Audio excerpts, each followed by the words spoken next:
के इतना कार्य लोग के आगे बढ़ल बा।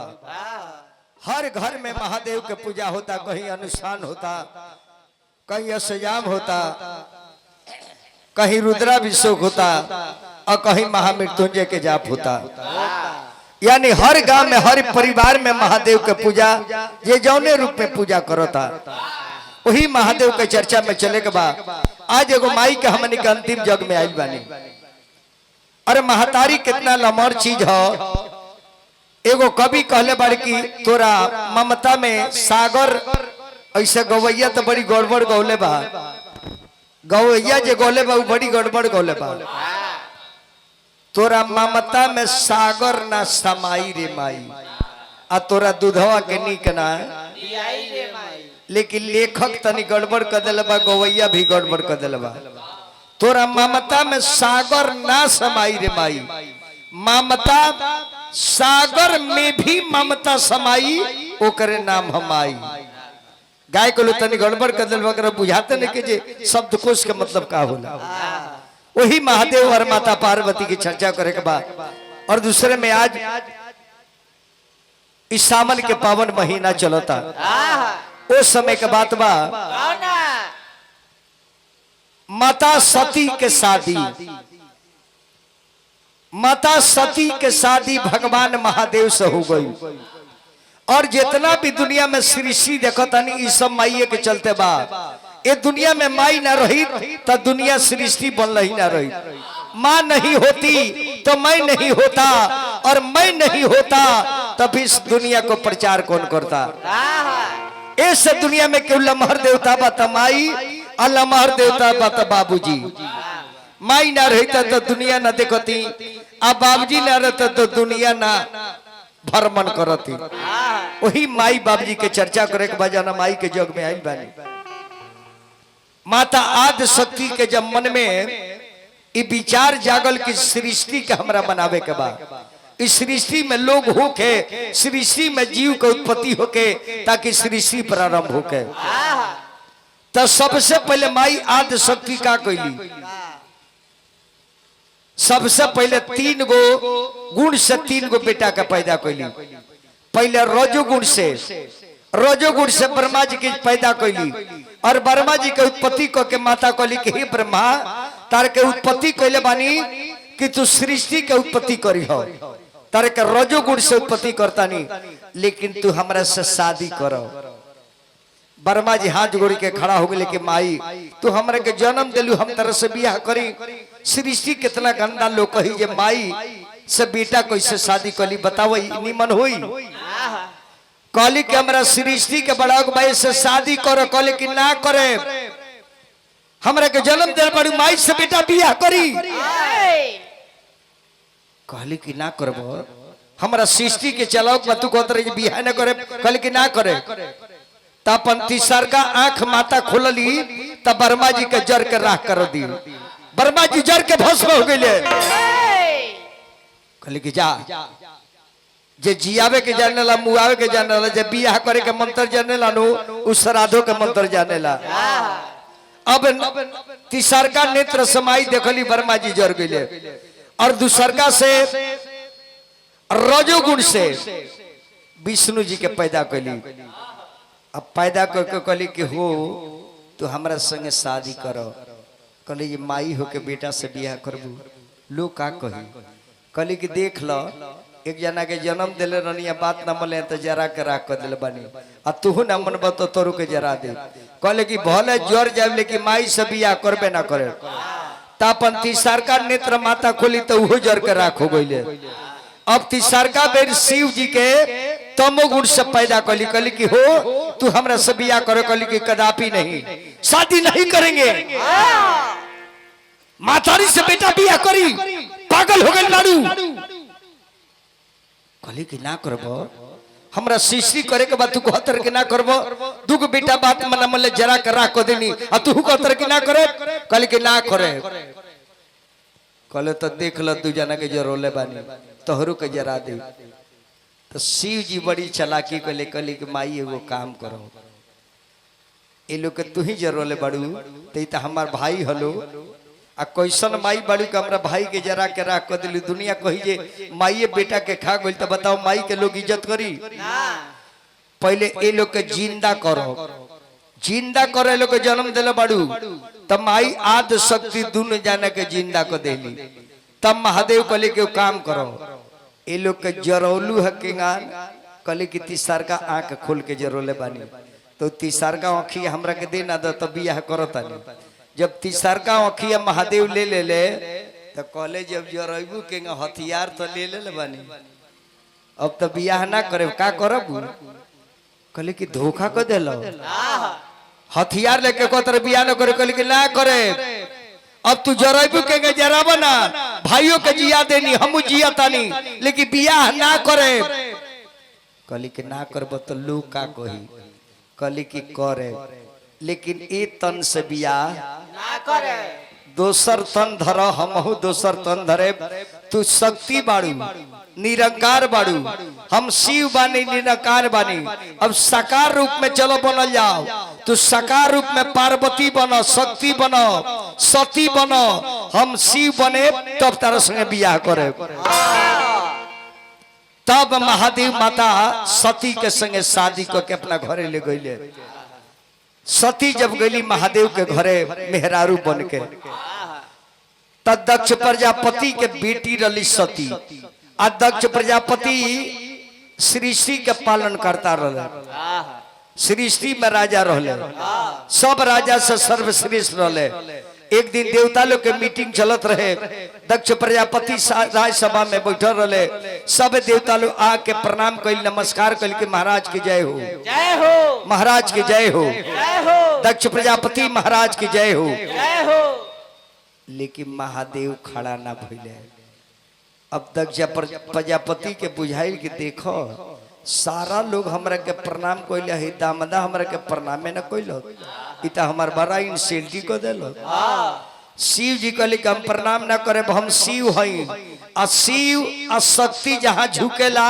आग लग जाला ससुर जी जहां झुकनी जे गेला जइबो इस तरह के प्रणाम हम ना करब तरह दुख लागइलो कहले कि जो दामाद एकरा खातिर तोर बदला ले एगो जग कराए वो जग में सब देवता के बुलाए लेकिन तहरा के ना बुलाए अब तक पति एगो जग करवले और जग में सब देवता लोग के न्योता गई लेकिन महादेव के न्योता ई बात सती जान गली चाचा कि हमरा पति के बेइज्जत करे खातिर हमर बाप जग करावता रहे तब महादेव से आके कहली कि स्वामीनाथ हम नैहर जाए के चाहता निकली जे का करे जब तारा नैहर से कोनो चिट्ठी नहीं खे बुलाहट नहीं खे हमने के न्योता नहीं के त का जाए कह कहली कि हम त जाए कहले कि मत जा बात मानो जहां बुलाहट देगो जी ना जा महादेव कहली कि सती मत जा हमर बात मान जा बड़ा बेइज्जत हुई तार काहे कि हमनी के बेइज्जत करे खातिर तार बाप जो कराओ तारे रीड बढ़ाई दे मास्टर सती बात मान जा सती बात मान जा मत जा नहीं है तार बाप जी हमरा के बेइज्जत करे खातिर जो करता रहे बार बार शिवाजी सती के समझाइले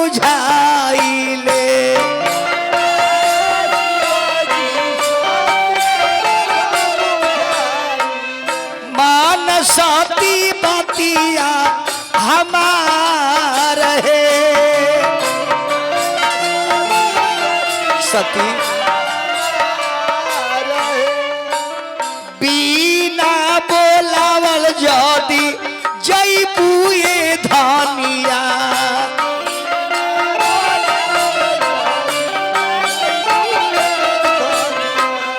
आदर ना होई है तोहार है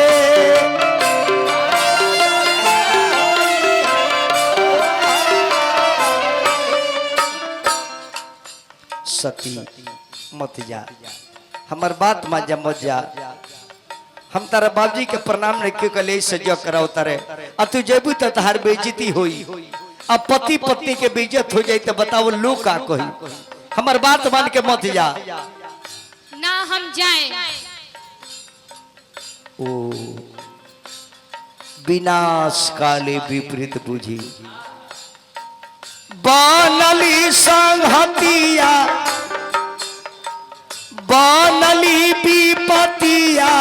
संघतिया हो सती के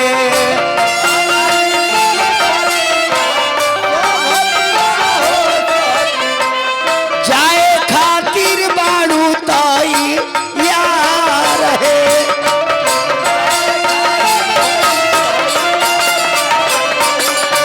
जाए खातिर बाड़ू ताई यार है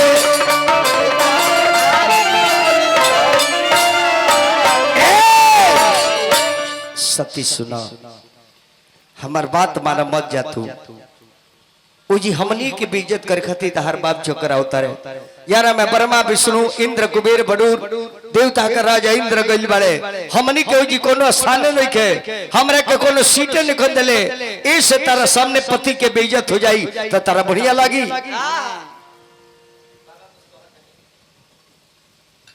पैसा देवे के कहे दूसर का कहे के हेलो सती मत जा नहर में जा हमार बेइज्जती करे खातिर हर बाप जा कर उतर सती पर बात मान जा हम जइबे करे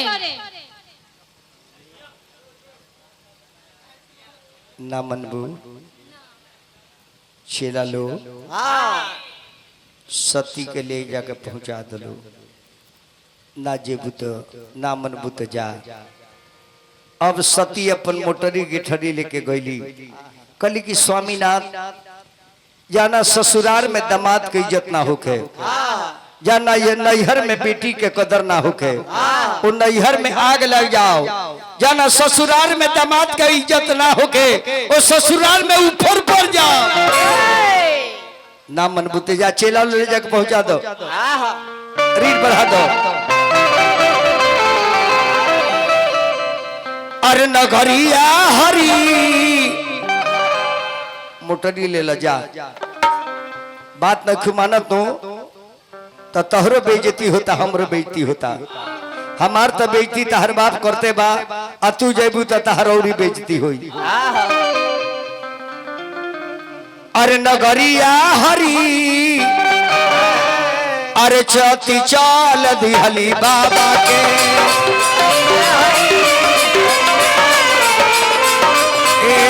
नगरिया हरी सती चाल दिहली बाबा के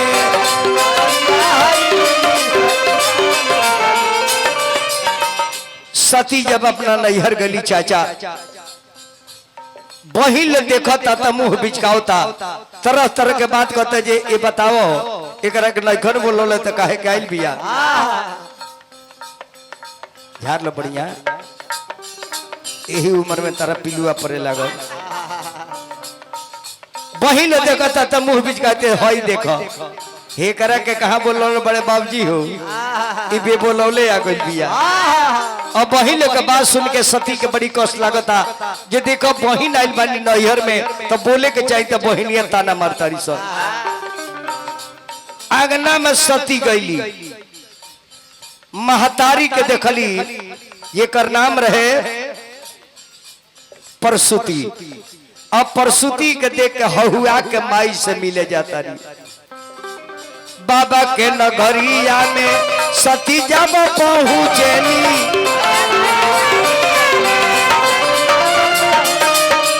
बाबा के नगरिया में सती जब पहुंचेली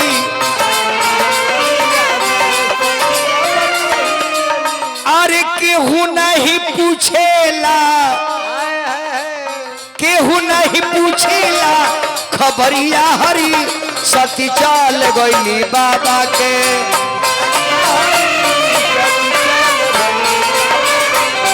नगरिया हरी सती चाल गईली बाबा के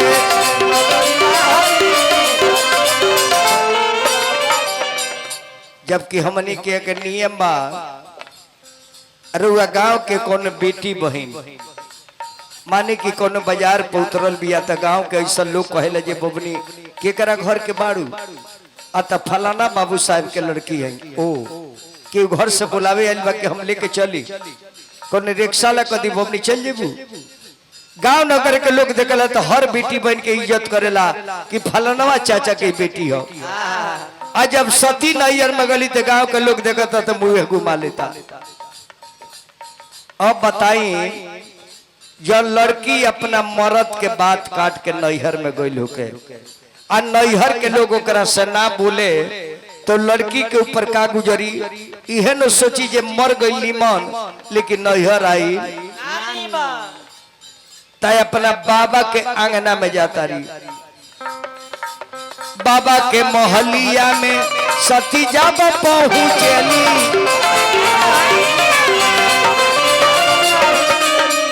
अरे माई नहीं देली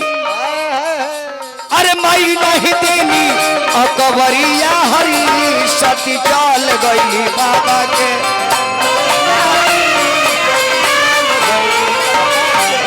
नगरिया हरी सती चल गई बाबा के।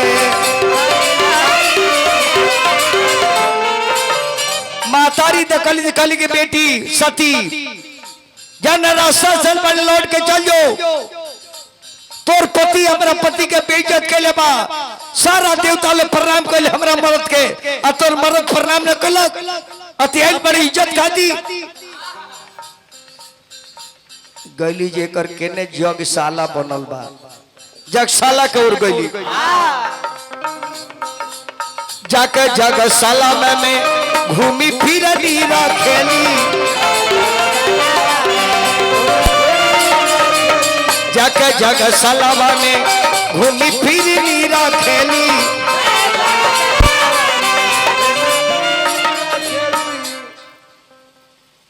देखो तरी के राजा दक्ष बैठल बड़े सिंहासन पर ब्रह्मा विष्णु इंद्र कुबेर सभी बैठल बा। देवता का राजा इंद्र भगवान बैठल बड़े लेकिन शिव जी के कहीं जगह खाली नहीं खे। अब देखली जगशाला के दृश्य तरुवे लगली अरे झारा झारा बरसे अरे नजरिया हरी सती चल गई बाबा के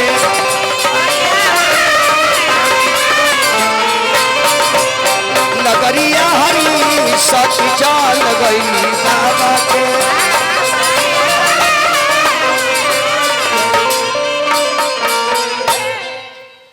देवता लोग के देखो तारी सती ब्रह्मा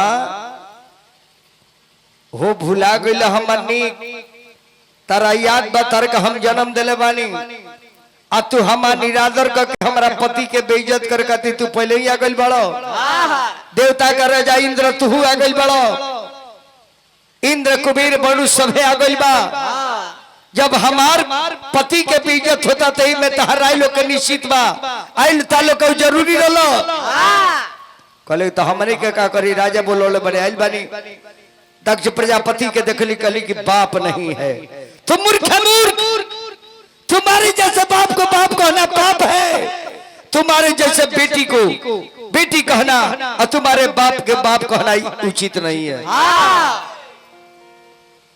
कहले जे कर के हटाओ लो जगशाला से पगलाइल बिया कहले कि हम पगलाइल बनी अग्नि दे प्रगट हो अग्नि दे प्रगट हो अग्नि दे प्रगट हो अग्नि दे प्रगट हो। अग्निदेव प्रकट होके कहले कि माँ आदेश का बा कहले कि यज्ञ करावता एक होमन में हमरा के जराव हमरा के जरा के भस्म करावो हमरे करा होमन में आहुत कर दो ताकि एक जग भ्रष्ट हो जाओ। अग्निदेव कहले कि हे माता अरुआ के जरावे के हमरा में शक्ति नहीं खे या ना कंपनी में आग बनेला वही कंपनी के रुआ बेटी है तो हम के जराए उतना हमरा में तापमान नहीं खे उतना शक्ति नहीं खे ताकि रुआ के जर के हमरा करी। तब माई कहली कि अग्निदेव तू ना जरेबा तू ना जरेबा हमन में पलस्ती मार के बैठ गई आ सारा जीवन के सतीत्व दिखली नारी में उस शक्ति बा कि दुनिया के जरा के भस्म कर दी। नारी ऐसा दुनिया में के को शक्ति नहीं खे। नारी में उस शक्ति बा कि देह में आग लगा दी, मर्द लो देह में आग ना लगाई, लेकिन मेहरारू को लेके करीज बा कि अपना देह में आग लगा दी।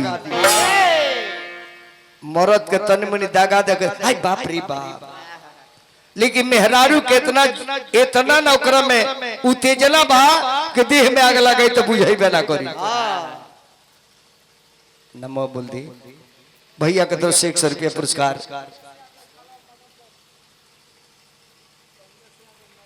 संदेश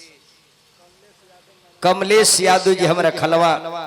100 रुपया पुरस्कार दिलवानी बाबू की शुभकामना करतनी। नारायण जी खूब बना कर रखी। सारा जीवन के सतीत्व अपना पति के भक्ति की शक्ति अपना दाव पर लगौली, सारा सतीत्व के दाव पर रखे अपना जोगाग्नि से शरीर में आग लगा देली, अंगूठा में आग पैदा कर देली। अब शरीर में आग लागल बाबूजी, लेकिन देह होएगा बैठल बा, अब प्राणमा जरे लागल। जब धोधाक मरलस, अग्नि के लोहाक मरलस, जब देखली कि अब मर जाए, तब महादेव के ध्यान दिली कि हे स्वामीनाथ, राउर बात काट के नैहर मैनी और हमार बाप बहुत बेइज्जत कैलस, रुआ के बेइज्जत कैलस तो कईबे कैलस, हमरो के बेइज्जत कैलस, हमार माई हमार बहिन गांव नगर सबे हमरा के बहुत भला बुरा बोलले बा। इस स्वामीनाथ हम जन रउरा से बात काट के नैहर मैल बानी, एकरा खातिर क्षमा मांगब कि हमरा रउरा बात के उल्लंघन कइले बानी, लेकिन मरे के पहले रउरा से एगो बात कह के हम अपन प्राण छोड़े जाता नहीं।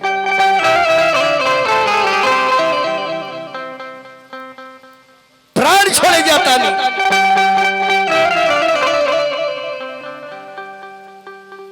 कि जब जब दुनिया में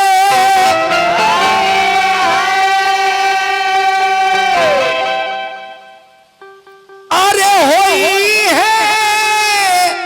जन्म हो,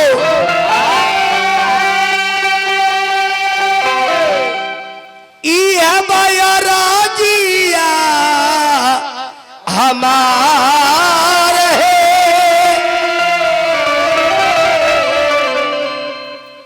तब रौरी हमार, अरे स्वामी बन जैती हम बनती तिरिया।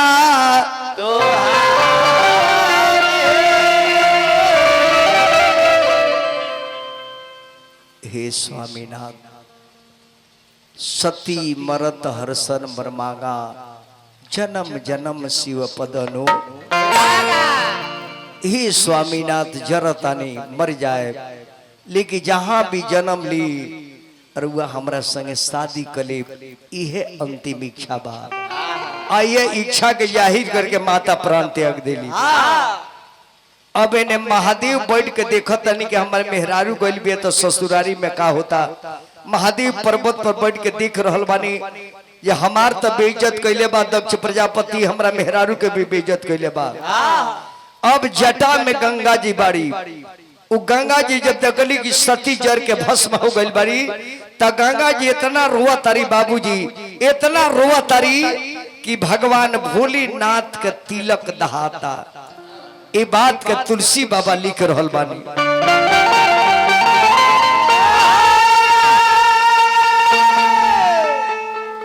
सती दहने सुनी,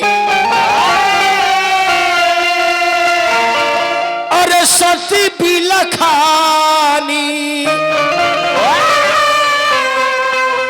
असरवत न जल तिलक दहानी।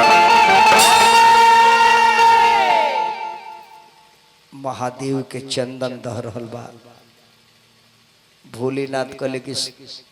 गंगा तू काहे रोतारू, काहे रोतारू गंगा, कौन बात बका? कहली जे रुआ जियते बानी, रुआ जियते बानी महादेव।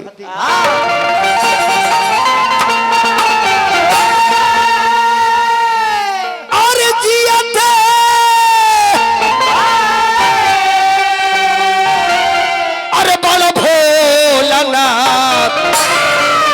अरे नैहर में जली गई सती जी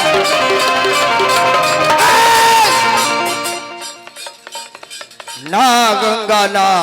कल कहा सती के मरे के कारण तू बड़ो दक्ष प्रजापति के प्रणाम कैले होता तया जे हमर बहिन जर के नाल मरी तहरे कारण शिवाजी जरल हमर बहिना यार जरल हमर बहिना हो जियाला के तोहरो धीरा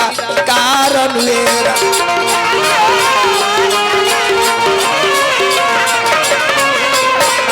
एरम हो जियाला के तोहरो धीरा कारण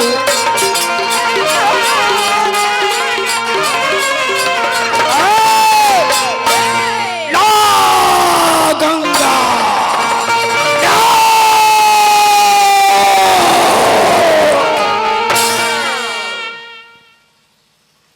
ना गंगा ना शंकर जी अपन जटा उखाड़ के फेंकले धरती पर जब जटा गिरल तो में से दूगो वीर पैदा हो गए वीर भद्र महाकाल कहले कि स्वामी आदेश का बा गोड़ लागता नहीं बालक भगवान की तरफ से लाखों रुपया पुरस्कार चरण के गोड़ लागता नहीं देखिए बरले जागल बालू का जाने कौन देवता बन के हमरा के आशीर्वाद देता लो ये घर के सब बालक लोग के हम गोड़ लागता नहीं पूरा ब्राह्मण मंडली के गोड़ लागता नहीं आशीर्वाद के कामना बा कहले कि ना गंगा ऐसा लेके हो सकत कहले कि हो सकता सती मर गई बारी जटा में से वीर पैदा होकर कहले कि महादेव आदेश का बा कहले कि आदेश ही है बा जाके पता लगाओ लो कि सती काहे मर लिया सती काहे मर लिया अब तो भोलेनाथ सीबीआई के बहाल कर दे अब सीबीआई जब ससुरारी पहुंचल तब वो जी सबकर हवा खराब आके एगो लड़की जर के मरल बिया आ जाना गांव में कौन लड़की मर जाओ गांव में केहू गवाही देवे ला लोकेला लोग जाने ले जे जहां रह जाए पूरी समनी के उठा ले जाए अभी जब जाता रे सन वीरभद्र महाकाल सती केगा मर गईली हमने के मालूम नहीं के राजा किया जग रल ओमे उनका लड़की जरल भी केगा जर गई जाना तारो हमने के ना देखनी सन केहू ने के बोलत तो सीबीआई जान गई कि कारण दक्ष प्रजापति बाड़े एकरे चलते उनकर बेटी मरल बाड़ी एकरे चलते बेटी मरल बाड़ी बस सिंहासन पर राजा बैठल बड़े बाबूजी आई गौड़ जाके उनकर गर्दनमा काट के आ ले जाकर होमने में डाल देले सब ना रही बांस ना बाजी बांसुरी जा बेटी गल तू जा मुजरिम के संगे संगे तू जा अब तो दक्ष प्रजापति के गर्दन कट गई सिंहासन पर बैठल बड़े मुड़ी है न के ओई पर छटपटाता रहे लोग कल के लाल राजा के तो मुड़िए काट देले सो अब सारा देवता लोग खड़ो गले कि दादा इ प्रजा लोग के है बताई रक्षा अब के करी अब सारा देवता लोग पहुंच जाता महादेव को लगे ये महादेव के चेलाई कांड कोइले बाड़े